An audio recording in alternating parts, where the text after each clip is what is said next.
A matchup that doesn't need much of an introduction.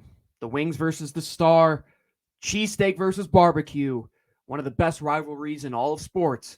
Can the Eagles win this game and get one step closer to being the first team to win the NFC East in back-to-back years? We're joined by Marcus Mosher on Crossover Thursday. We'll get right into it, all that and more on today's edition of LOE. You are Locked On Eagles, your daily Philadelphia Eagles podcast. Part of the Locked On Podcast Network, your team every day.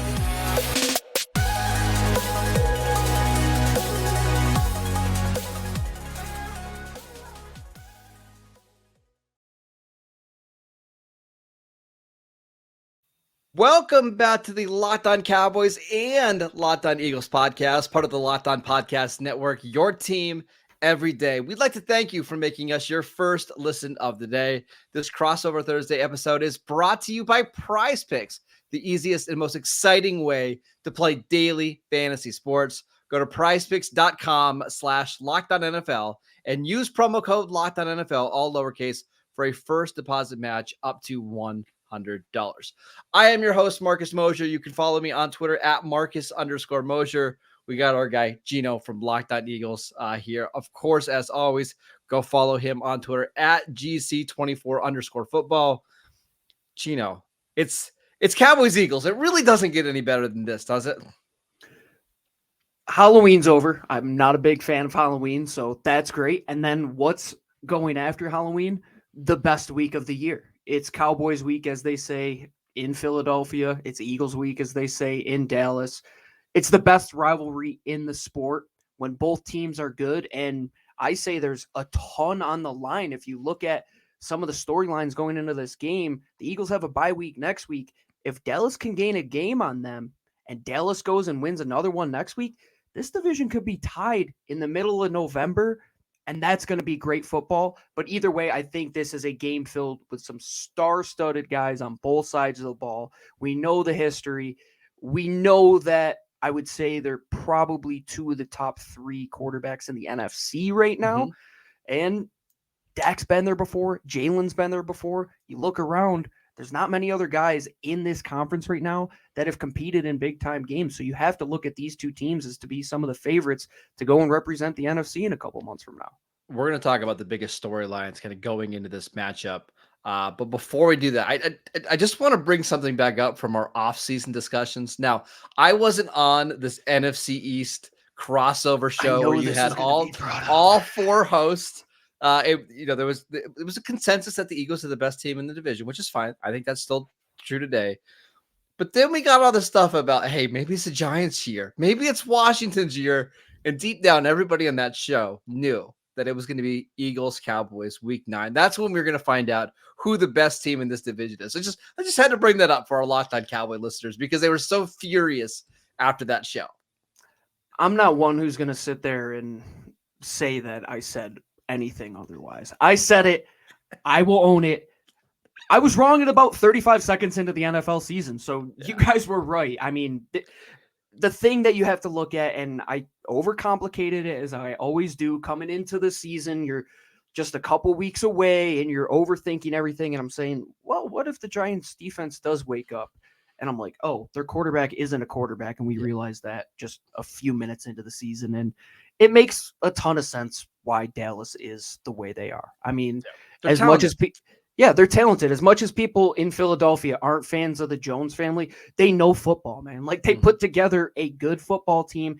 They do it in a very similar manner to the Philadelphia Eagles. It starts in the trenches. It ends in the trenches. If you don't have good offensive line play, good defensive line play with guys who can make plays in the air on both sides of the ball, even without a guy like Diggs on the back end, you see all the playmakers that Dallas has. That's what their defense has been predicated on forever. With the Eagles, they've been transforming their offense into a high-flying offense. Why? They saw what Dak in this offense was back in 2016 when they're going against Green Bay in the playoffs. And Dak has been a constant. And I will apologize. I overcomplicated things. Dak Prescott and the Cowboys this is right great. now. I have to. I mean, Marcus, I've come a long way in these years. I mean, I'm not gonna let my bias completely overtake me, but they're a good football team right now. And look at the other quarterbacks, man. Like Brock Purdy, like you said on Twitter, he's turning back into a pumpkin, and Geno Smith is what he is, and Josh Dobbs is right now the 7th guy to start a playoff game in the NFC. If I'm going to put my money on it, I'm always going to go back to the simplest thing in football. Do you have the guy that can throw the ball? And these two teams do, especially after last week. Watch that Rams film. Watch the film against Washington. These two guys are performing at a clip that is just the only guys you can unprecedented trust right now. week in and week 100%. out. I'm blushing. This is amazing. All right, let's talk about key matchup. What's the biggest storyline going into this game? What is it for the Eagles? Because 7-1, they've got to be feeling pretty good right now. I think there are two things to just boil it down on both sides of the ball. On offense, red zone efficiency.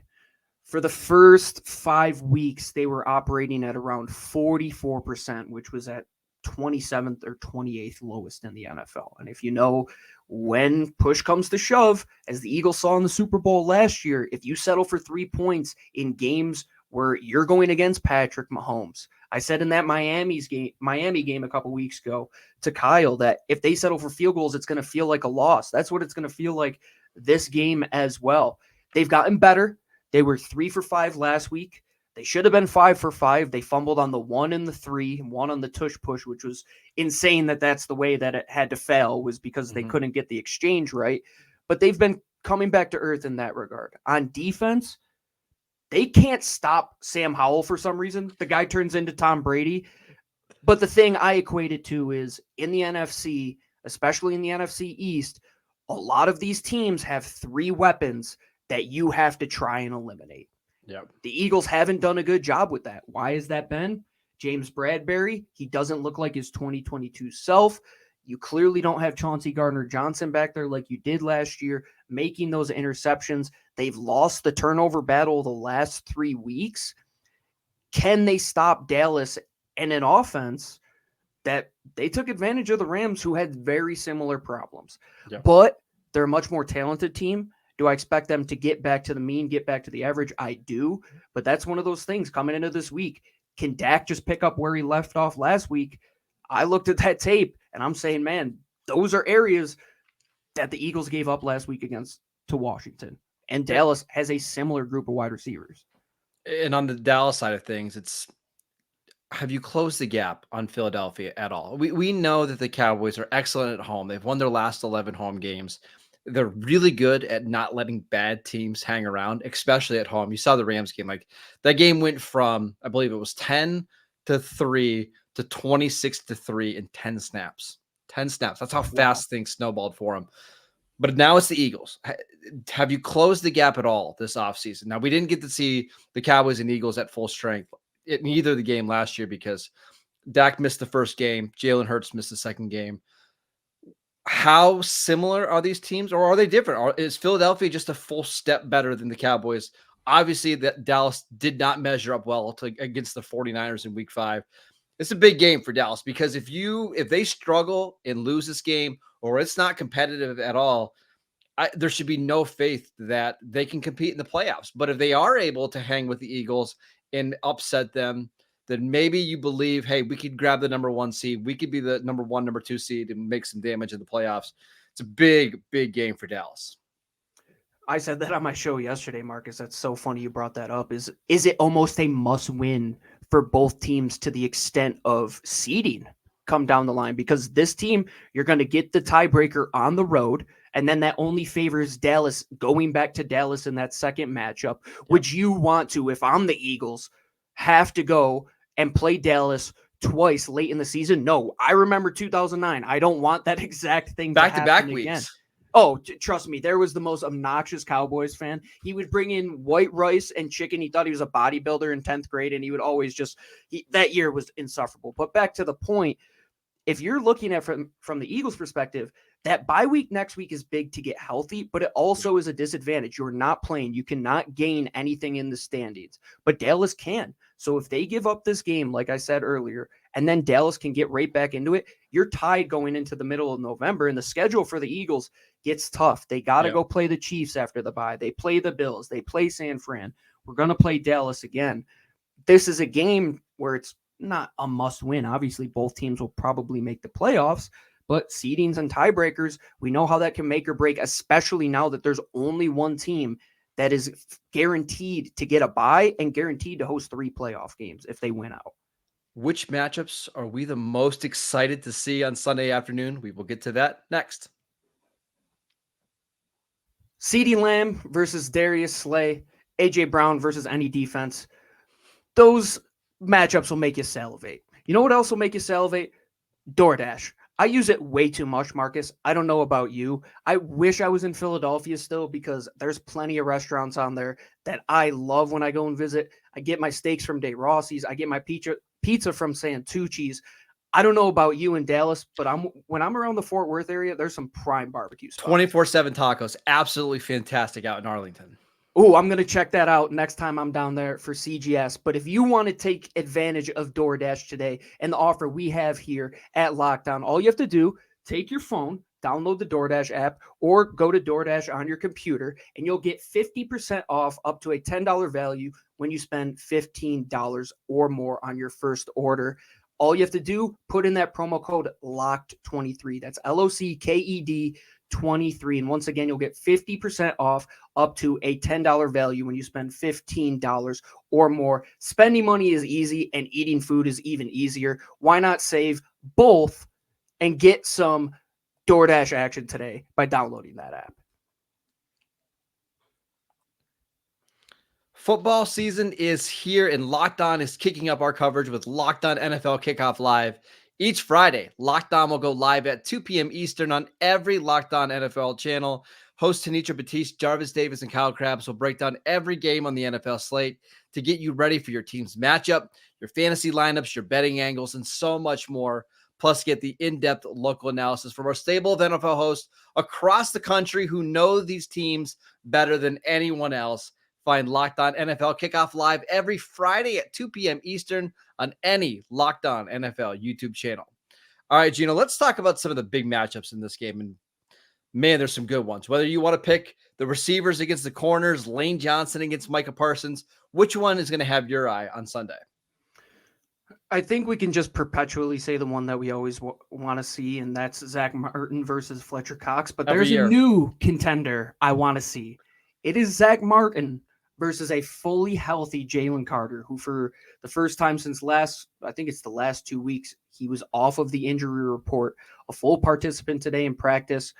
He is Aaron Donald. Like, he's testing. I mean, he's as close to him in every analytic as you can when it comes to. That's the only difference, right? Yeah, he's just a little bit bigger than Aaron Donald, right? And he is to the point where you have to, like Micah Parsons, plan for him in your offensive game plan quite literally every snap. And the thing about the Eagles that makes them so good is they also have Fletcher Cox, who's performing at a high rate, and Jordan Davis, who's in great shape and is doing much better than he did in his rookie season last year.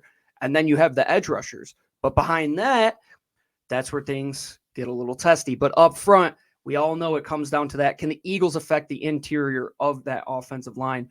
What's the situation for our listeners over at Locked On Eagles with that Cowboys offensive line currently? I know it's a little banged up, but I want to fill them in because we also have a guy coming back in Cam Jurgens who just came off the IR. So a lot of moving pieces on both of these interiors. It's funny. I don't know, to be honest. I mean, that's just the truth of the answer here on Thursday. Tyron Smith, the Cowboys left tackle, has been dealing with a stinger in his neck that he suffered last Thursday in practice. My gut tells me that he's not going to play in this game. I think the Cowboys are going to be very careful here with him because of some of the other neck injuries. His backup, Chima Udoga, has played really well this year, but he got hurt in the 49er game. He rolled his ankle. He has not practiced yet. A little bit nervous about him. And then Terrence Steele, the Cowboys right tackle, who they gave a contract extension to, just hasn't played that well this year. He's coming back from a major knee injury. Now, the Cowboys have been a really good pass protecting offensive line. Dak has not taken too many sacks. They've given him a good pocket, but they can't run the ball. Like, they're just not getting any push in the run game at all. So I would say for the most part, the offensive line is playing okay, but this is certainly not an offensive line that you feel like has a big advantage against Philly's front. Not at all. The way I would say for the Cowboys to attack this front that teams have had success is running to the edges. When Jordan Davis is in there, you're taking away 3 gaps by just having him in the game. He's just that stout. He doesn't get moved off by combos, by double teams, and their edge rushers are very good. But if you can push them to the edges and make their cornerbacks tackle, make their safeties come downhill, that's where things get a little bit messier and teams have had a little bit more success. I would say I would be intrigued with as good of an offensive line if Dallas could counter what the Eagles do present, though, because most of the teams that they play don't have that counterpunch that a Dallas team does. Because what should you do as a good offensive coordinator? We're going to go through our best player. We're going to go through Zack Martin. Well, let's see. That's why I'm intrigued with the matchup. It's not just from the pass rushing perspective. Can he get Jalen Carter off his spot? Because that not only is going to mentally help you win, but it's physically going to be like, oh, wow, they can get this kid who most teams cannot. Go and look at the film against the Rams. I know Dallas had their way with them. There are times when Jalen Carter just made those guys look silly, and he will do that. But can he do that this game? And then if Dallas can run, that opens up the play action game for Dallas, and we know how that can take advantage of the Eagles down the field. I would say, looking to the other side of it, though, how do the Eagles deter away from Micah Parsons? They've done a good job with that, and they've gone at him, which is one of the things that some teams like to do with good players is kind of make them think. They haven't been as heavy with the RPO game with Jalen. He only ran for 6 yards last week. He has a super banged up knee. How are the Eagles going to change things up? Because we know Dallas has a really good defense right now. Does Dallas have enough interior pass rush to get Jalen off his spot so those guys on the edges can make Jalen pay? Because that's what's going to happen if he has to get out there. He cannot move right now. It is a bad situation. Yeah, I think the Cowboys are going to try to force Jalen to move. And one of the things that Dan Quinn, the Cowboys defensive coordinator, has done a better job this year is moving Micah Parsons around. What they've been doing is finding your worst offensive linemen and then using their fronts to basically ensure that you get one-on-one opportunities with Micah Parsons. And we saw this last week against the Rams is they were putting Parsons directly over the center, and they destroyed the game. I mean, I mentioned those 10 snaps. One of the reasons why it got so bad is because Parsons got a sack on 3rd down, backed them up. They blocked the punt. Things just went haywire really quickly. So with Jalen not being able to move the same way that we were accustomed to him doing last year, I think we're going to see Dallas do the same. Now, not against Kelsey, but probably against Cam Jurgens if he comes back and starts this game. I think they're going to want to see, hey, Jalen, do you want to get outside the pocket and try to use your legs? And I think you're going to see some 5-man fronts. You're going to see the Cowboys trying to get up the field, making him throw on the move. It's going to be fascinating. I don't envision. Last year, we saw the Cowboys line up Micah Parsons against Lane Johnson, best on best, to see how much success they could have. It was up and down, right? I don't think you're going to see that on Sunday. I think you're going to see Parsons moving around so the Eagles can't game plan for him.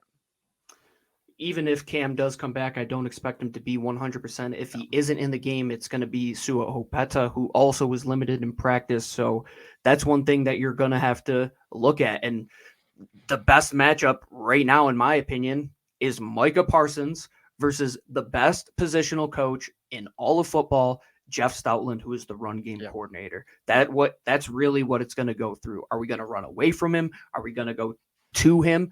And to your point of getting Jalen to move, Cowboys fans, you're probably thinking, oh, this guy is just an athlete who can run. Like, no, look at his pocket numbers. He is one of the better pocket passers in all of football. And his numbers on the run this year have been towards the bottom of the league. He is really settled inside the pocket. That's why you can't let him get comfortable if you're Dallas. You can't let him just do a 4-man rush and ask him to win from the pocket. You've got to make him either get rid of the ball quick or try to extend the play. And I think that's what's happened this year is when he's extended the play, that's when some of the turnovers have come. To your point, Jalen Hurts on average is over 3 seconds to throw on next gen stats. That can't happen if you're the Cowboys. But to the Eagles' point, we'll take that all day long. But from a matchup perspective, that's what I'm watching. It's won and lost in the trenches, Marcus. I mean, we say this every single week on these shows, but especially this week. You talk about 2 old school football teams. Throw out the record book. It doesn't matter. It's going to be smash mouth. Whoever can control the line of scrimmage and can control the pace of play. That's what I ultimately think it comes down to. Whatever team is going to choke out the clock, be efficient on their possessions, that's who's going to win this game. Who wins on Sunday? We will give our predictions next. This episode is brought to you by PrizePicks. PrizePicks is the largest daily fantasy sports platform in North America. It is the easiest and most exciting way to play DFS because it's just you against the numbers. Instead of battling thousands of other players, including pros and sharks, all you have to do is pick more than or less than on 2 to 6 player stat projections and watch the winnings roll in. PrizePicks is the most fun I've had playing DFS this year. You can win up to 25 times your money. All you have to do, again, select 2 or more players, pick more or less than on their projected stats, and then you can place your entry. I love the reboot policy. PrizePick will reboot your entry if one of your players gets hurt in the first half and does not return in the second half. That goes for football, top 25 college football matchups, even basketball now. That player will be rebooted into your lineup. PrizePicks is the only daily fantasy sports platform with injury insurance. It is so much fun. There's quick withdrawals, easy gameplay, and an enormous selection of stats and player types that you can pick. It's absolutely phenomenal.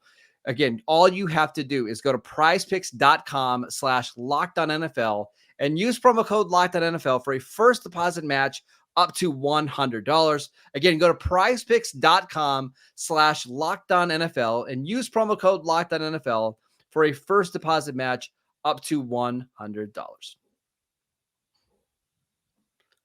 All right, finishing out our crossover show here. We always do some predictions. Now, Gina, you don't have to give your game prediction if you want to save that for your Friday show on Locked On Eagles. But I just want some general predictions on how you think this game is going to go. Thank you for that. I hate giving score predictions. If I knew the score and I could predict them, I would not probably be hosting this. I would be in Vegas just like bankrupting casinos at that point, right? If we all could predict it. But I personally think as good as the defenses are, the offenses are really good. And they're going to be able to throw the ball. A.J. Brown is playing exceptional football. If there's anybody playing as good as A.J. in the National Football League, it's CeeDee Lamb. And Dak Prescott has control of that offense. The Eagles are starting to get into a rhythm on offense. I know Dallas can create turnovers on the back end. I think the Eagles have been getting better at trying to take care of the football, especially Jalen. The last 2 weeks, he has really taken care of it, not making too many bad throws. But at the same time, I think you're going to see a lot of very good athletes on the back end that could potentially lead to that game-changing play. We know that it always comes down to 1 or 2 game-changing moments.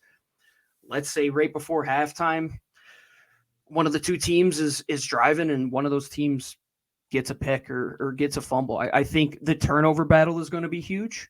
Who can control the time of possession? And at the same time, which offense is just going to let this thing fly? It's going to be fun, like all over the field. Devontae Smith, we're not even talking about him or Brandon Cooks or Dallas Goedert. I mean, all of these guys are playing exceptional football. Yeah. So my prediction this season is I think the Cowboys and Eagles split these games. And I actually think that Philly probably gets this home win. It's an afternoon game. That crowd is going to be rocking, right? Mm-hmm. But I do think this game is more important for the Cowboys and not for seeding purposes. If you ask me today, I still think Philadelphia wins the division, and I think Philadelphia ends up being the number 1 seed. But I think there's a scenario where if the Cowboys win this game, and even if they don't win the division, they feel really good about their chances in the playoffs.